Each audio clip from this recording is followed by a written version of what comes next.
छोटी चूंटी। इस्माइल मेहरटी बच्चों के शायर हैं। उन्होंने जितनी भी नज़में लिखी उनमें छोटी छोटी चीज़ों की मिसाल देकर बच्चों को बहुत से इखलाकी सबक सिखाए। आज हम जो नज़्म पढ़ने जा रहे हैं छोटी चूंटी, इसमें भी उन्होंने हमें चूंटी की मिसाल देकर ये सिखाया है कि वक्त की कदर करनी है और सुस्ती में कभी वक्त ज़ाया नहीं करना। आओ बच्चों नज़्म पढ़ते हैं। नहीं काम से शाम तक तुझको फुर्सत, ज़रा सी तू जान और उस पर ये मेहनत, बहुत झेलती है मुशक्क़त मुसीबत, नहीं हारती पर कभी अपनी हिम्मत।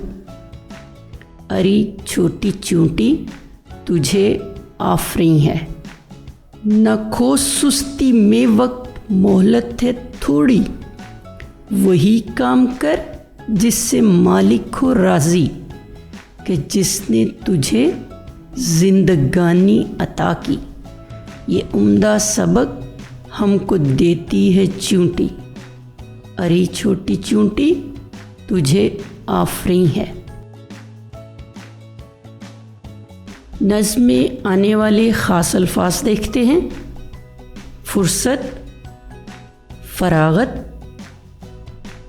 मुशक्क़त, मेहनत, हिम्मत, हौसला, आफरीन, शाबाश।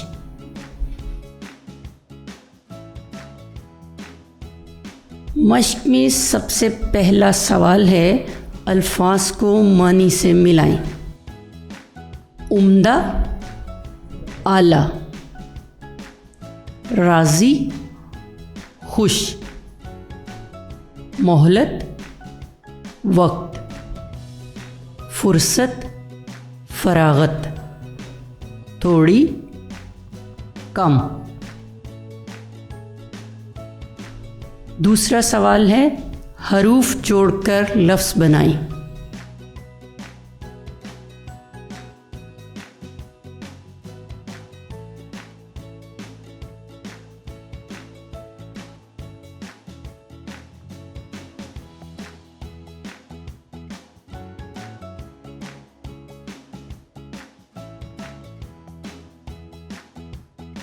सवाल नंबर 3, नज़्म के मुताबिक जवाब दे।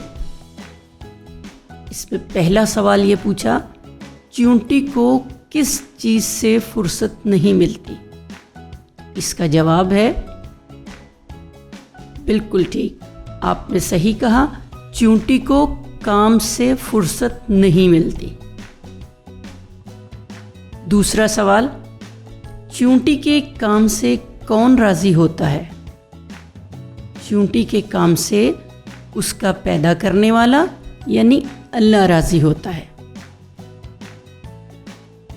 तीसरा सवाल, इस नज़्म से आपको क्या सबक मिलता है? प्यारे बच्चों, आप सोचें आपको क्या सबक मिला? भाई मेरा तो ख़याल है कि हमें इस नज़्म से एक नहीं 2 सबक मिलते हैं। हाँ जी, पहला है ज़िंदगी बेकार ज़ाया करने के लिए नहीं है, हमें वक्त की कदर करनी चाहिए।